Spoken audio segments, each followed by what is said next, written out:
ما تخليش السؤال يخدعك، حول البوابات لدايرة كهربية مكافئة ببساطة. أحيانا السؤال بيجي يديك البوابة المنطقية وعايز الدايرة الكهربية المكافئة، والأسئلة ديت بدأت تتكرر كتير وجات كتير في الامتحانات الاسترشادية وامتحانات قبل كده في الأزهر، فعايزين نركز مع بعض إزاي نحول البوابة المنطقية لدايرة كهربية. بيقول لي أي الدوائر الكهربية التالية تمثل عمل مجموعة من البوابات المنطقية الموضحة بالشكل. قبل بس ما نحل السؤال نفتكر مع بعض كده شكل البوابات. بوابة أند كان دي شكلها، كانت عبارة عن مفتاحين على التوالي مع اللمبة بالشكل ده، يبقى مفتاحين على التوالي دي أند.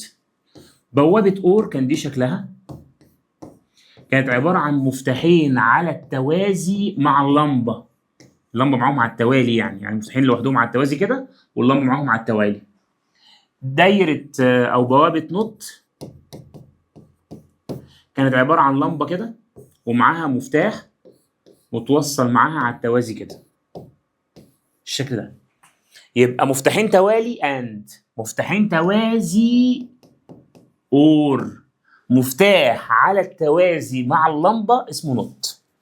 طيب بص بقى، السؤال ده جه قبل كده في امتحان أزهر وجه في امتحان دور أول 2023. بيقول لي تمثل أي من الدوائر الكهربية التالية تمثل عمل مجموعة البوابات المنطقية الموضحة بالشكل المقابل.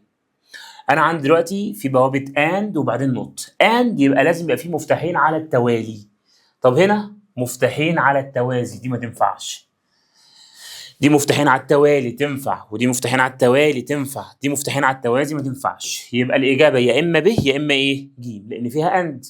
بس دي مش أند بس، لو أند بس تبقى مفتاحين على التوالي زي اللي إحنا قلناها تحت دي، لكن دي أند ونوت، أند ونوت يبقى ما ينفعش أند بس، يبقى الإجابة دي إن شاء الله هي الصح. فتعال نجرب كده.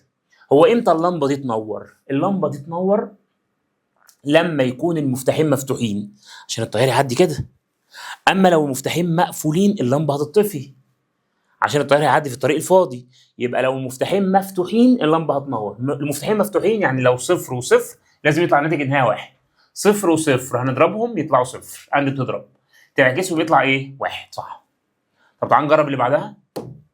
يعني نجرب اللي هي لو احنا قفلنا الاثنين، لو قفلنا الاثنين التيار هيعدي كده، يعني اللمبه دي مطفيه.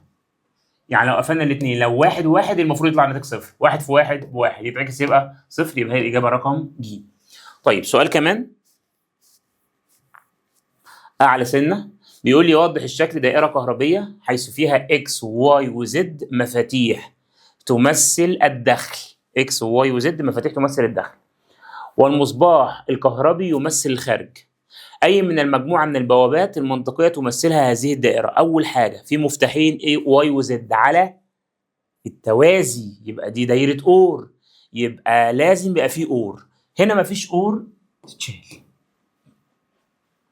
هنا مفيش أور تتشال، يبقى الإجابة يا إما ج يا إما ب.